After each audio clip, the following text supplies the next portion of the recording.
learn how to spell. Because there is no F, there has never been an F, and there will be no F in tunnel. Hello and welcome back to Watching Brief for the week of the 18th of December 2023. We are a mere week out from Christmas. And actually, I just learned today, Mr. Brockman, that up here we may be getting a white Christmas this year, with snow coming down from Iceland and through Scotland. So how very Dickensian for you. It's likely to be sort of well, no, I'd love it. No, down here it's more likely to be grey browny. That's part of the course, really. Okay. Yeah, well, just another reason why London. London is great because it means you're nice and warm. There you go. But speaking of London, this week we have actually dispatched Andy to the Royal Courts of Justice to observe a protest that was unfolding outside the court, and you managed to get some interview footage with King Arthur Pendragon himself. I'll talk more about him in a moment. Michael Wood and also Tom Holland, who it's worthwhile saying for folks at home, has a very quiet voice in comparison to the traffic noise. So we've had to subtitle him here and there. But is there anything you want to say about this little package? Well, just to say that this was the first day of a 3-day court hearing in the Royal Courts of Justice in front of a judge. The Stonehenge Alliance, who the demonstrators, including Tom Holland, who's the president of the Stonehenge Alliance, the protesters were there to support their case for a judicial review of the government's latest go-ahead to the A303 Stonehenge Tunnel and dual carriageways across the Stonehenge and Avebury World Heritage Site. It's incredibly controversial. It has been for years. As you'll hear, the Alliance claim that the government should actually be listening to their own planning inspectors and a previous court case, a previous judicial review which they brought, where the government, under the then Transport Secretary Grant Shapps, were found to have given the go-ahead to the project unlawfully, which meant they had to go back and re-adjudicate the whole decision. Back in July, Marc, who's the current Transport Secretary, gave the project the go-ahead again. Stonehenge Alliance say it's still unlawful. And this is the package I recorded.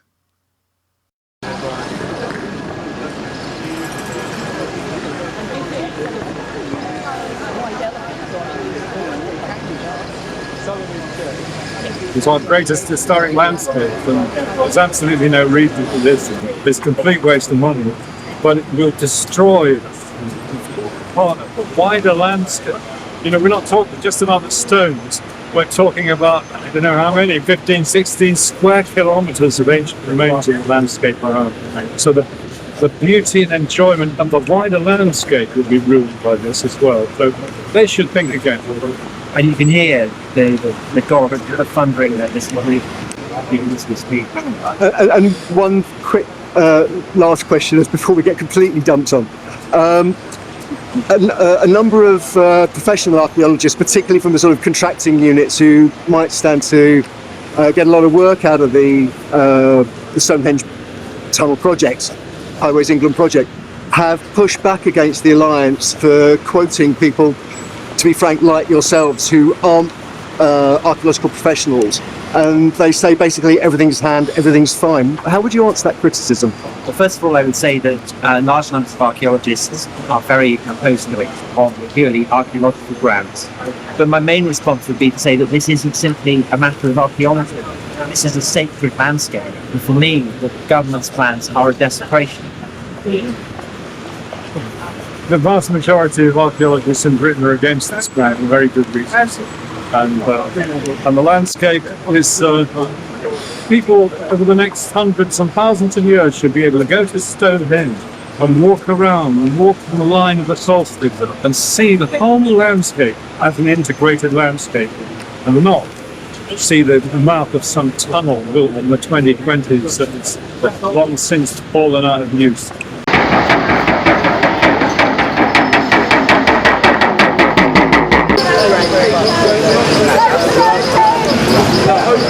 From the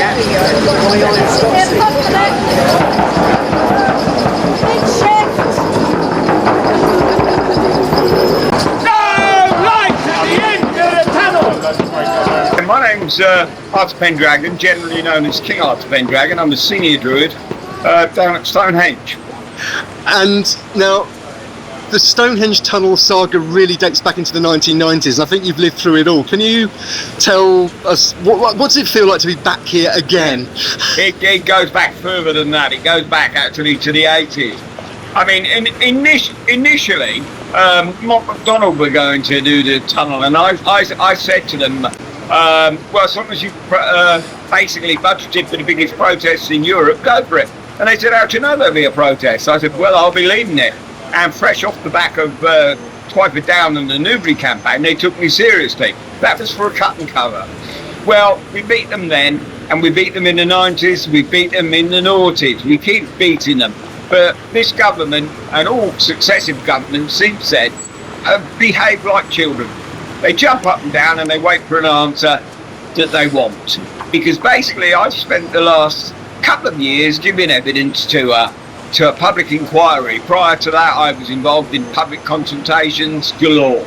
And basically every single one of them came back to the government and said, no, this is not a good idea, do not build this tunnel. Well, this particular one, not only have their own inspectors told them not to build it, UNESCO have told them not to build it, but they're not interested, and they're so arrogant they're going to try and build it anyway. And so that's what this case is about. But the thing that you got to bear in mind, living as we do in a democracy, which is the best place to be, is basically what tends to happen is they'll kick it into the long grass because it's short-term politics, leave it to the next government to decide on, and they not do any homework. They'll, like successive governments have done, just revamp an old idea and bring it forward again. So the thing is, we beat them in the 80s, the 90s, the noughties, we can beat them now, and that will not guarantee or stop our children and our children's children having to do it all over again. That's my last question, really. We're certainly facing a general election within the next sort of 12, 13 months, and potentially a new government. And I think I overheard you say earlier on that you have a link with a tangential link with the current leader of the Labour Party through the campaign. Yeah. Is that right? Yeah, well, funnily enough, we are facing a general election soon. And I shall be standing as an independent for the parliamentary seat of Salisbury, as I normally do.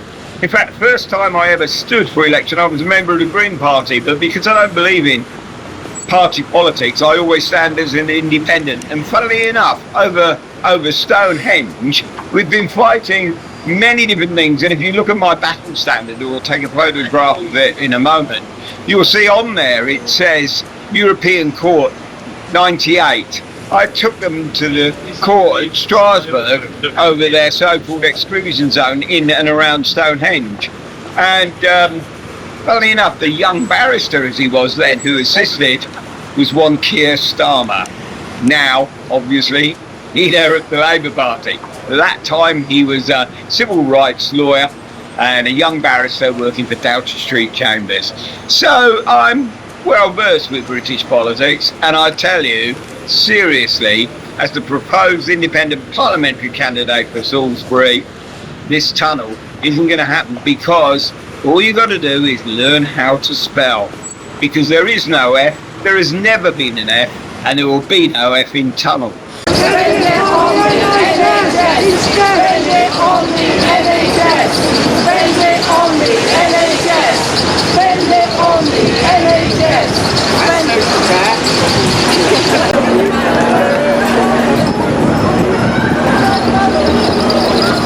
Save the stone! I'm fully expecting to be yielded. We've already taken the government to court, and we won that case. And we won the case on the basis that the government had not paid attention to the inspection. Remember that the money spent, the reputation was cancelled. The government is still not paying attention to the planning inspection. So I have given him to go on. So a really good little package there, actually. It was interesting editing that one together. in so much as there was lots. It was clearly a very noisy street, and it was raining as well, seemingly throughout. But it was definitely a good use of your time, traveling across London on public transport to get this perspective. It looked as though, first of all, there were other journalists there. I think I saw in the footage that I was editing that some people were capturing audio and interviews. So how much coverage do you think the protests actually got in terms of major media coverage? I think the leadership of the Stonehenge Alliance were pleased with the amount of coverage they got. There were, as well as sort of the blog sphere like us, there were mainstream media outlets there. I think ITN, were there. Other print journalists were there. Even internationally, Agence France Presse were there. So it was getting traction to the extent that some people on Archaeological X Twitter were commenting that why aren't the journalists asking why are there no or very few visible archaeologists there? I think we sort of addressed that in the package, I think, but we can explore that more if you want to.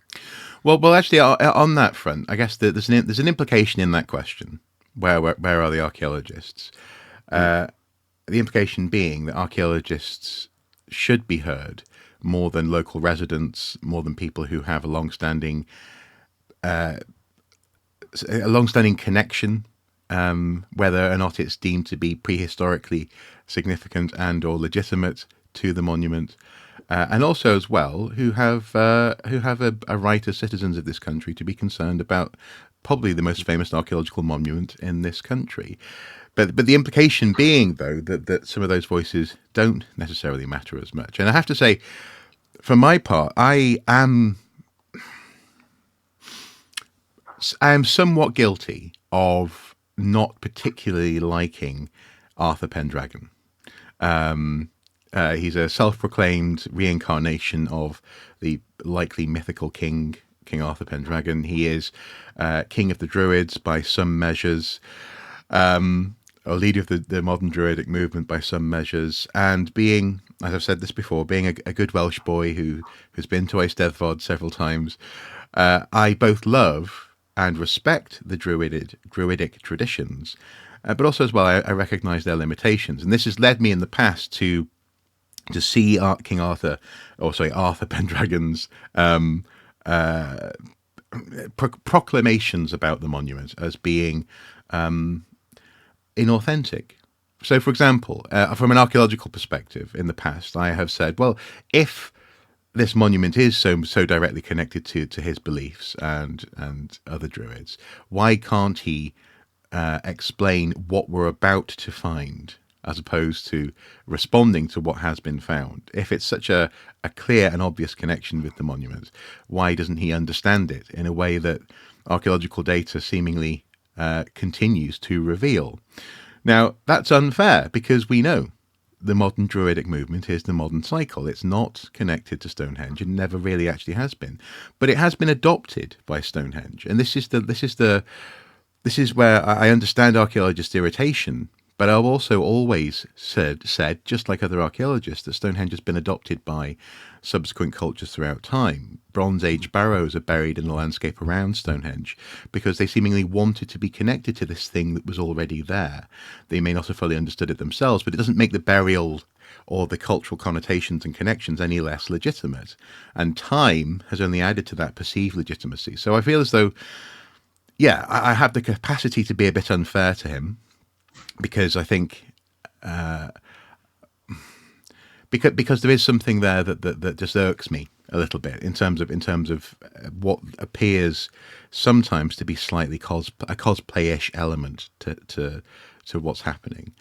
But that's not fair of me to fully judge that, because I'm not a practicing Druid. I'm not in their circle, be it Stonehenge or not.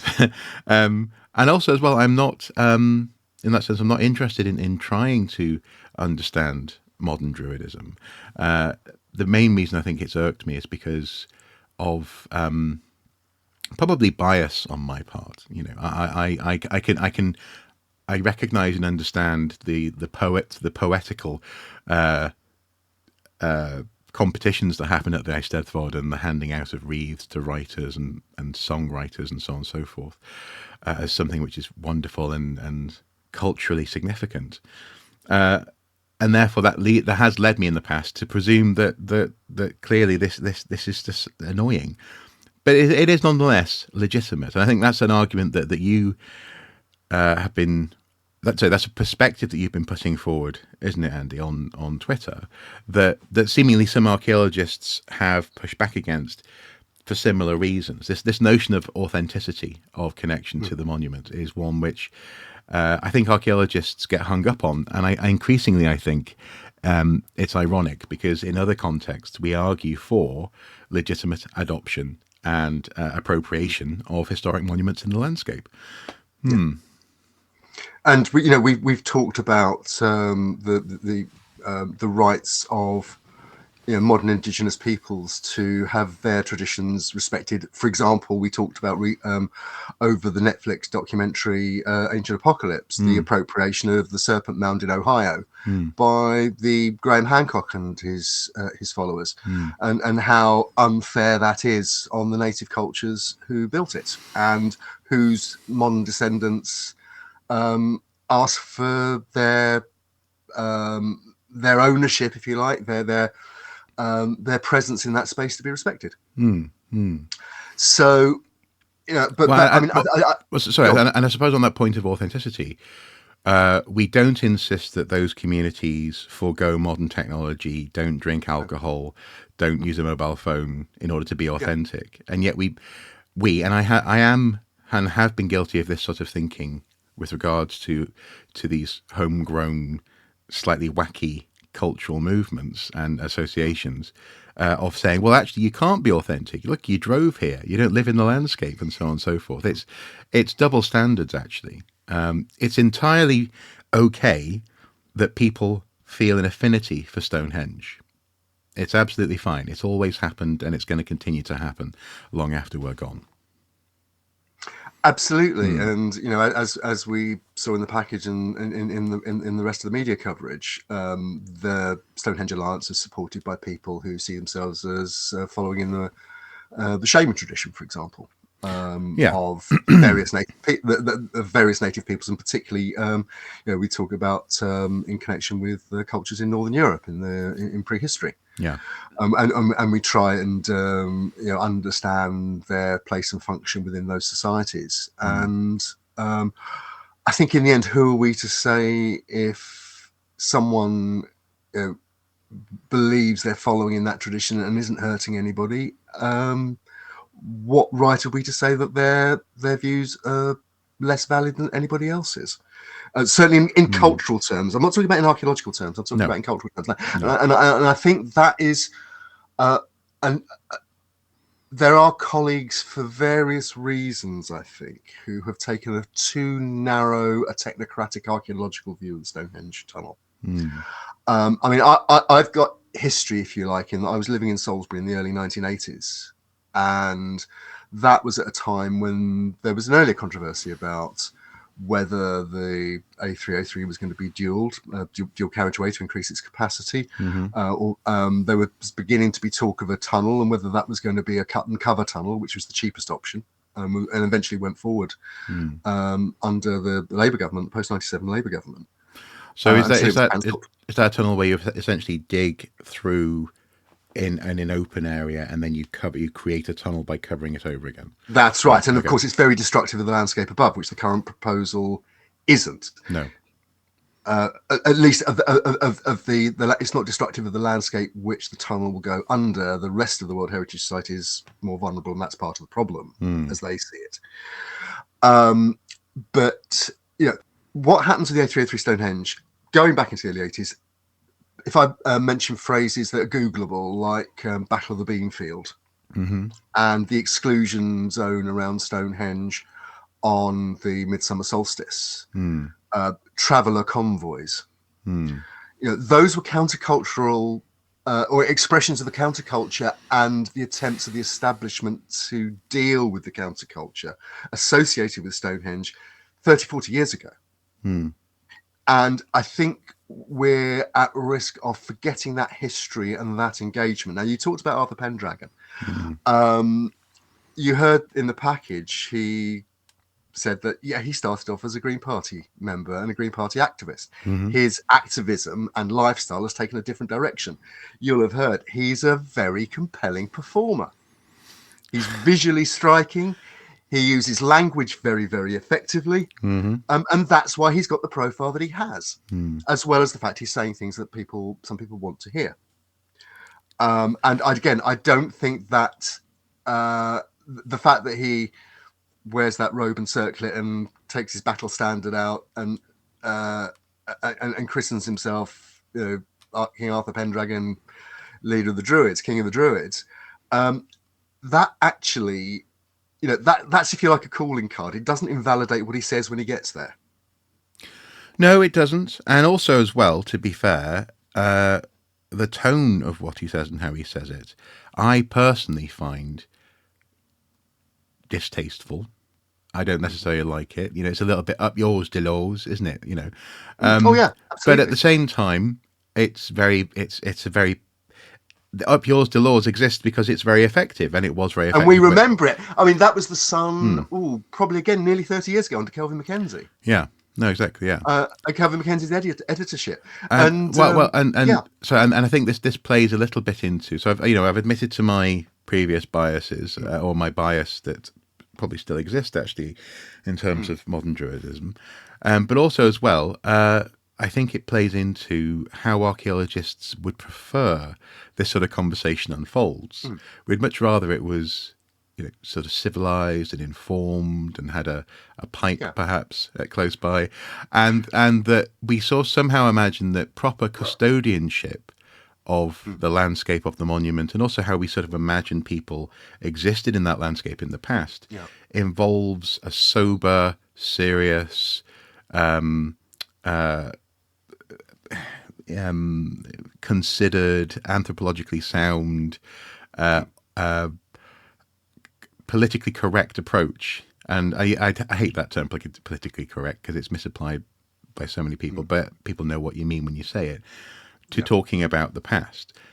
The thing is, though, and this is something that a lot, myself included, it's hard for any human really to actually genuinely imagine this. But people in the past, in and around Stonehenge, first of all, weren't all the same. They would have had a variety of opinions. You would have had some people who considered themselves to be intelligent, other people who really didn't give a monkeys. You'd have had people getting drunk at the solstice. You'd have people worshipping at the solstice. It would have been a society, a culture is made up of many, many different types of people. And it's interesting how we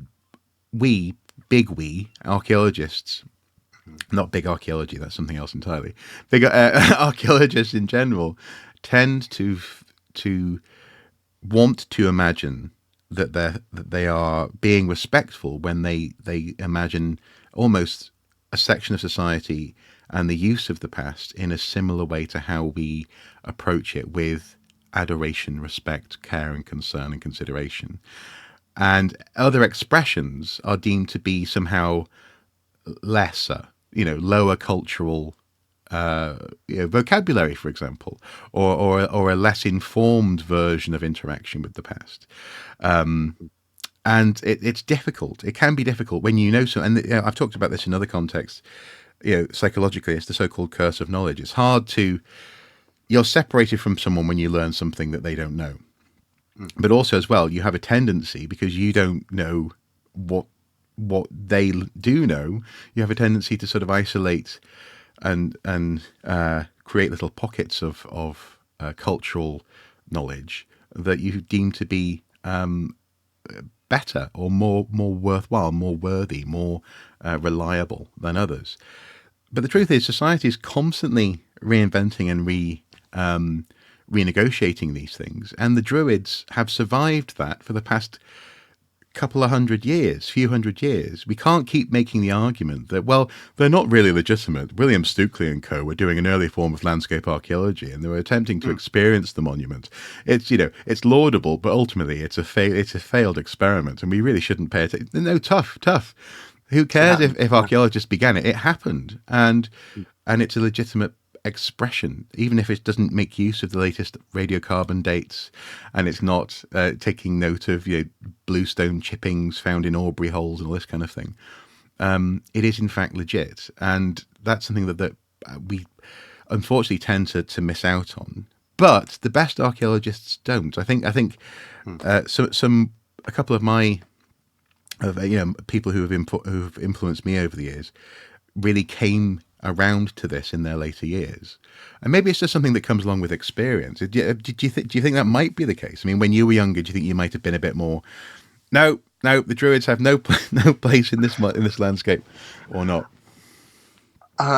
Personally, I don't think so. Like I say, I have that connection with the site going back to the early 80s, and visiting it when it was actually much more free to be able to be visited. In fact, free to visit. And back when you were a nipper. Absolutely. And so I've always seen it as much about culture as about archaeology, and it's culture in prehistory and it's culture in the present, and that arcing rainbow of knowledge and experience and handed down legend.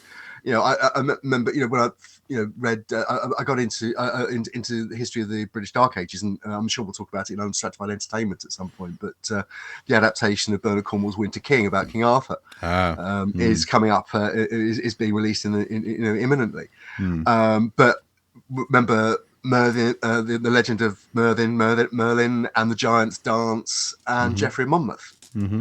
So and then you talk quite rightly about Stukeley. The Aubrey holes, named for another 18th century antiquarian, and coming down to the another Aubrey Burl, who wrote about Stonehenge in terms of ancient astronomy and a peaceful Neolithic culture. Others who've the opposite, that it's a symbol of, it was built as a symbol of oppression by a ruling class. Who were able to, everybody gets the Stonehenge they want. And at the moment, there's a certain part of archaeology that seems to want a technocratic archaeological project, regardless of whether or not it's lawful. And it's dressed up in support of the planning process and the A303 project, which is being put forward by National Highways on behalf of the government. That's all absolutely legitimate, but it's not the whole story. And unless you look at the whole story, I think you get into real problems. I mean, I'll come back to that in just a second. But I suppose, first of all, what also comes through in the footage that you shot is, for example, Michael Wood, a venerable public historian figure. I've got a couple of his books from the 80s and 90s upstairs, from my dad's collection. He didn't even really seem to consider archaeologists as being part of the conversation, in terms of how you had to encourage them to talk about the archaeological angle. He was talking about it as a living cultural monument in the landscape. Indeed, absolutely. Now, an archaeologist, a prehistorian, in fact, and I would have classed myself as primarily a prehistorian in university, might say, yes, but historians just don't get it. They just don't get prehistory. But again, I don't get to say that. You don't get to say that to anyone, but especially someone like Michael Wood, who is an informed historian, who does care about and has spent his life studying the way in which history interacts with modern life and modern identity. Well, Michael Wood, for viewers who aren't familiar with his work, he's actually a trained historian, a university-trained historian. He went into TV production. His first major series was called In Search of the Dark Ages. Yes, made in the 1980s. That's one of the books I have. Yeah. He then made another series called In Search of the Trojan Wars. I have that one. Exactly. It was the kind of good popular history based on up-to-date research that undergraduates and archaeological enthusiasts will buy. But I suppose that's my. But I suppose that's my point. The word being popular, because when Time Team first began, as you've often reminded us on this program, on these recordings, some archaeologists were like, "Oh God, we don't want that," because people might want to actually do archaeology. This tendency to think that again, big we know better, we know best. Yeah. Well, but Stonehenge, as we've been saying, Stonehenge is so much more than just an archaeological monument. And in terms of the right of people like Michael Wood to comment from their own perspective, and I don't think he's not pretending to speak for archaeology. No, he, and as we heard in the package, Tom Holland, have a view on what archaeologists, big archaeology. No, actually, as you say, big archaeology. That's what's preventing us from talking about what Stonehenge really is, which is, of course, is a UFO landing site. But no, look. Michael Wood has a 40-year track record in quality historical documentary making. You know, if anybody's concerned about his views on archaeology and what archaeology is and does and how it fits in with historical storytelling, narratives, place, and so on, they need to look at a series from about 15 years ago called Story of England, which took a Leicestershire village called Kebworth, which is right in the centre of England. And in fact, the series was called The Story of England. And it took that village from prehistory through to the present. It looked at the narrative arcs, the themes of agriculture, the themes of war, the themes of, rising and falling populations, prosperity, and the poor, and so on and so on and so on. And it did it using documentary research where it was available, including work carried out by members of that community. But also mentored by archaeologists and historians, including Carenza Lewis of Time Team fame, probably one of our best landscape and popular community archaeologists. Yeah, this is true. And throughout, and also especially at the end, the whole thing was essentially handed over to the community to take custodianship of as well.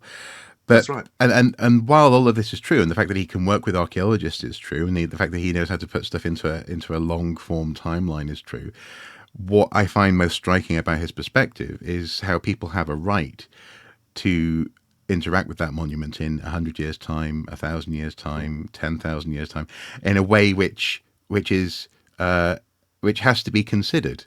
I think someone, it might actually have been you, told me of an observation that someone made, where it would be a shame if we were to put a tunnel in, and then in say 200 years' time, no one really uses cars anymore, and we've got this old, abandoned piece of civil infrastructure beneath the ground that's just a sad reminder of momentary fever in terms of the long story of Stonehenge, a sort of a desire to solve a problem that didn't really need solving. And the reason why I say that is that, as we both know, traffic studies have shown that this will probably just move traffic jams further down the road, even if they fix the occasional jam that occurs near Stonehenge.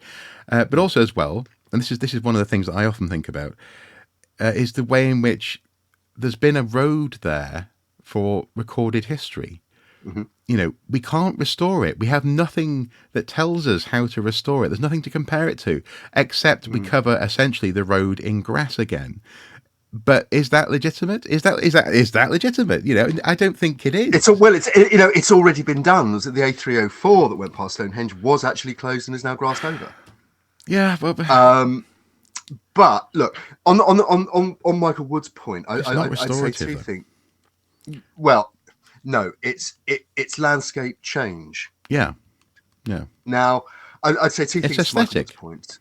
Yes, it is aesthetic, and in a sense, the people who argue for the A303 being removed from the site are arguing, it can only ever be a simulacrum of what the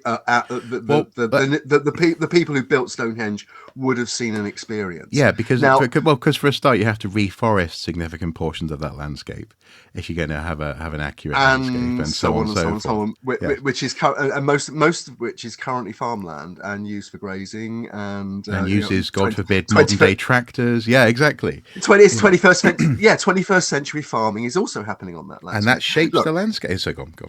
Yeah, no. I mean, the point I make specifically on the point that Michael Wood was making there in the package, and he's commented on elsewhere as well, is I think twofold. First of all, under the National Planning Policy Framework, scheduled monuments, and particularly nationally important scheduled monuments and internationally important scheduled monuments, World Heritage Sites and so on, have the highest levels of protection. Mm-hmm. That they require the most justification for any adverse impacts caused by development project. Mm-hmm. And incidentally, in the case of the A303 project, the planning inspector at the government's own planning advisors, using the same law and procedure as the minister would use, and the same and making judgments in accordance with that law and procedure, found the project unacceptable, and a judge found it unlawful. We can't escape that. No. The minister in Whitehall, for whatever reason, first of all Shapps and then Marc Harper, have basically turned their back on that advice and are going ahead for their own reasons, which we can speculate on, and maybe I'll come back to later. So, but in that context, given as well that under the World Heritage Convention, being a designated World Heritage Site, the Stonehenge and Avebury landscape is, to use the phrase, of outstanding universal value. What Michael was saying explicitly, actually, is that we, in this generation, actually, in this political cycle, have no right to take this decision, which is irreversible. It will cause irrevocable change to that landscape in a way that many people, including UNESCO, including the inspectorate, the planning inspectorate, found to be unacceptable. And that's just in heritage terms. Well, and that's where he made the comment about that people in the future have a right to walk across the line of the solstice without running into a tunnel mouth that was built by us in the 2020s. Yes, yeah. No, well, they do, but also as well, I think what's implied here, and this is really the second element of my thoughts, especially following what Michael Wood was talking about, especially in terms of, again, the way in which he highlights that this isn't just an archaeological and a problem for archaeologists to have an opinion on and solve for the sake of the nation, is the fact that, and I pointed this out elsewhere, but it bears repeating here, the analogy I keep on coming back to is of a surgeon recommending unnecessary surgery in order to show their colleagues, and in this instance the nation, how professional they are or how skilled they are. One of the main arguments that people have made, as far as I can tell, on social media, some archaeologists have been making, is that we can't argue against this, because if you are, then you are essentially saying that archaeologists can't do a good job and you don't trust archaeologists to do a good job. But if it was a surgeon and their primary care is for the patient, and not only is the surgery unnecessary, but it may also still be yet deemed to be not legal, again, in fact, deemed to be not legal, then you're on very shaky ground. You'd be thrown out of your role, I think, at the very least, or maybe you'd be investigated at the very least. Sorry, and one has to ask why, because you're there to look after the patient. In this instance, we're talking about the long term, as Michael Wood was pointing out, the long term fate of the landscape, and we've seen what happens within the past few years, what happens with these great big showcase archaeological moments. And again, this isn't an archaeological moment. This is a civil engineering project. Yes. The nation isn't thinking about, oh, well, let's examine all the archaeologists doing their work and let's praise them. No, they're thinking about, the news report might say, oh, we found some stuff, but then it'll be like, this tunnel is a great success. The focus is the tunnel. But previously, the argument has been made that HS2, High Speed 2, the rail extension would be a showcase for archaeological skill and the right and proper way to do archaeology on this scale. That project, had some archaeological focus here and there, but it's also ended up being about a third of the size that it originally was touted as being. Before then, I think you pointed out, was it Gatwick? No, Heathrow. Heathrow. Yeah. Where again, the argument was made, oh well, if we, this would be great for archaeology. It's third not. runway. Yeah. Third runway. Yeah, it's not. People don't. I hate to say it, folks. There's more to the world than archaeology, and this is funny for us to say on the Watching Brief and Archaeological News weekly show.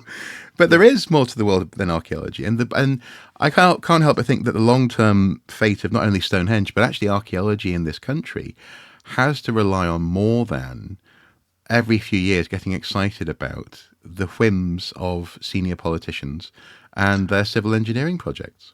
Surely. I think that is a really important point. I think being in a small sector that feels vulnerable, feels it wants to all the time justify its place in the world and why we should be listened to. It's very easy to go down any number of rabbit holes, one of which is being an activist in the sense of the members of people who support the Stonehenge Alliance. Another would be to support the status quo in developer-funded archaeology. And I need to make clear here that certainly nobody with any seniority in the Stonehenge Alliance, and I know this because I've asked them this question specifically, thinks that archaeologists won't do the best possible job. Yeah. That professional developer-funded archaeologists know what they're doing. They know their business. What they're concerned about is, for example, as they put it to me, time and financial constraints, which will limit the archaeology that's possible. And because one thing archaeologists aren't going to be able to do is excavate a meter at a time ahead of the tunnel bore. Yes. It's not going to happen. In fact, it's less the tunnel bore. And again, I need to make clear, the concern is not the tunnel itself. The concern is that the tunnel itself is too short. And by being too short, it means that very large dual carriageway cuttings are cut at both ends of the tunnel in the World Heritage Landscape. And the exit from the cuttings includes flyovers, but particularly deep cuttings across the World Heritage Landscape. Drainage, power. Yeah. All the infrastructure, the lights and so on, which have already caused problems with suggestions that the lights at the western end would interfere with the solstice, view of the solstice. And interactions with a particular monument. Now that there changes and tweaks to the design have been made with those objections in mind, but still there is an argument that it is too intrusive and too damaging on a World Heritage Site of outstanding universal value. I mean, put it this way: one of the leading proponents of the project is Mike Pitts, former editor of British Archaeology. And in the last few days, commenting on the Royal Courts of Justice hearing, he suggested that it was absurd for the on X Twitter that it was sort of absurd for the Stonehenge Alliance to complain about the tunnel and project because and the A303 because it was actually taking away the existing road. Now, that's slightly disingenuous because, yes, it's taking away the existing road in front of the stones, but it's adding to the existing road two great dual carriageways with cuttings and flyovers, albeit with green bridges and so on, across the rest of the World Heritage Site running west. So you have to be so careful that you look at these arguments in the round and look at the bits that are left out by both sides when they're making their arguments. This is true. This is true. And with that in mind, it's worthwhile saying if the tunnel is eventually deemed legal and it goes ahead, brilliant. We need archaeologists there, and they'll be doing great work. They'll be mitigating loss by destruction through the practice of preservation by record. Yeah, that's never been in doubt. And yet, but again, it's interesting how the instinct of our profession is to be defensive, and to be slightly concerned that people aren't taking us seriously. The other thing that strikes me, talking to members of the Alliance, as I did last Tuesday, and I have been doing for the last few years since I started covering this, actually before the COVID pandemic, when the current proposal was first put to consultation, and at the Society of Antiquaries in Piccadilly, is that archaeologists are constrained, many archaeologists are constrained from saying what they actually think. And the argument is that they're constrained both by issues of commercial confidentiality and corporate responsibility, but also they're just afraid to step out of line. Now, and I think what we have seen, for example, is very, very broadly, the archaeological profession has split along academic v developer funded lines. People who tend to come from who work in the developer funded sector tend to, if not support the project, support the archaeologists who will be working on the project. The point you were making. And so you should do. Absolutely. If the archaeologists are going to be working on the project, fantastic. But if the project isn't legal yet, absolutely. Whereas academic, some academic archaeologists, including the more than 20 who signed an open letter saying this project should not go ahead, people like Mike Parker Pearson, leading prehistorian, have tended to oppose the project. It's certainly the case that, for example, of archaeological groups, the group involved in the excavation at Blickmead have been very vocal in opposing the tunnel, arguing that the Blickmead site will be damaged. Now, again, that's controversial even within archaeology, because Blickmead itself is a controversial site, and there are arguments about what it actually really is, and whether the evidence stacks up in terms of some of the claims that have been made for it. Now, I'm not going to make a judgment there, but it's not my field. But I think it shows that there's a fantasy. I think that there's a tendency among some colleagues to want to imagine that the sector should speak as one and we mustn't be divided. I'm afraid, sorry, it's already happened. We are divided. Yeah, and also when have we ever spoken with what, if anything, that's one of the biggest problems in the profession, is that we can't agree on things. Between units, between rival interests within. It's not worth going into it all, but that's a bit odd that people think that, again, that this is also an issue where people are going to think about whether or not archaeology has a single voice or not. Again, we're not at the forefront of most people's minds on this, but I think setting a precedent of de facto support for a project that has not yet been actually fully greenlit, that by definition legally greenlit, that by definition cuts into a World Heritage landscape, and UNESCO are saying this might not be a good idea, is dodgy ground to be on. All for the sake of being able to say, I'm a professional, look at me, mum. It's Anyway, Look, I'd make two final points. Obviously, we need to wrap this up, and we are going to be coming back to this, not least because there's a verdict due very possibly before Christmas, but most unlikely, in fact, most likely in January. In terms of the current case.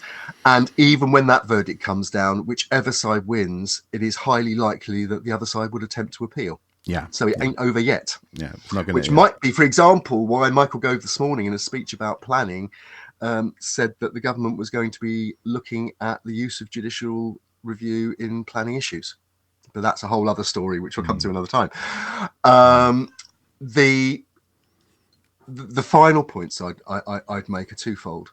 One is, I think it is a major strategic mistake for archaeologists to take a position which undermines the heritage protection laws and procedures that we rely on across the country to preserve physical heritage, or at the very least have that physical heritage, that archaeology, fully investigated and reported and published. So for example, in extremis, this is not realistic at all.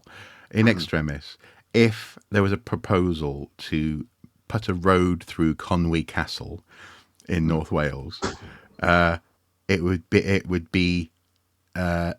it sets a strange precedent to think that some archaeologists would be like, yeah, do it, because there'll be some great archaeology in there.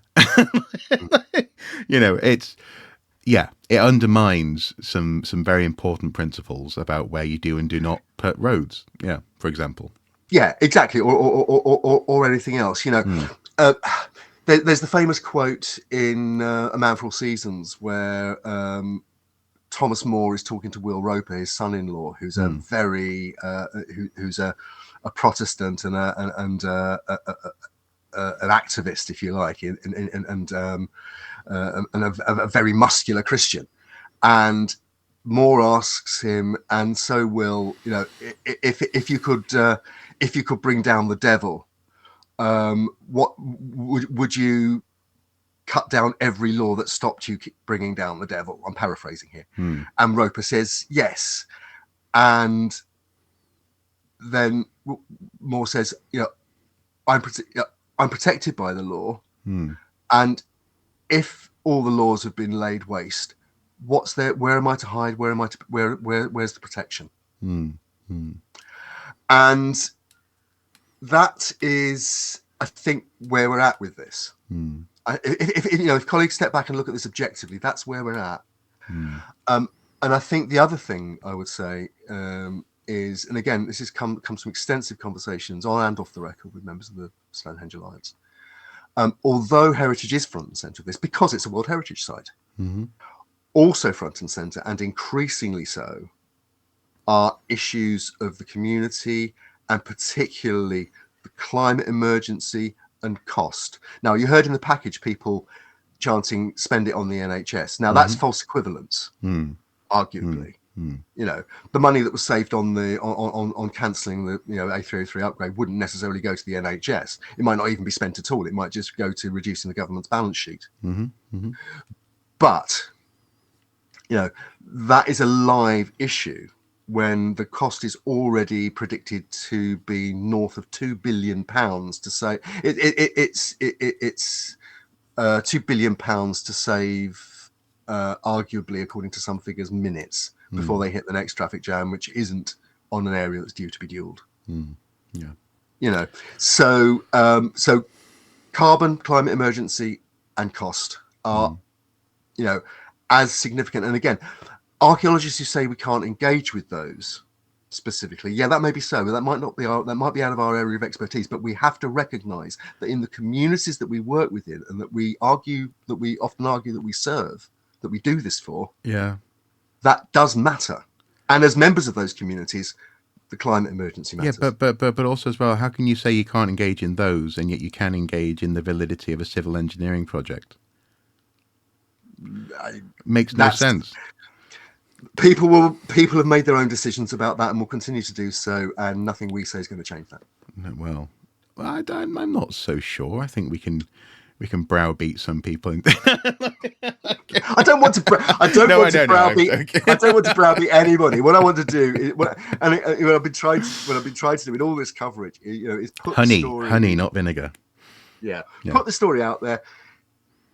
Put the links up to the different points of view. Let people make up their own mind. But above all, make sure that, well, to use the old phrase, it's legal, decent, honest, and truthful, with the emphasis on legal.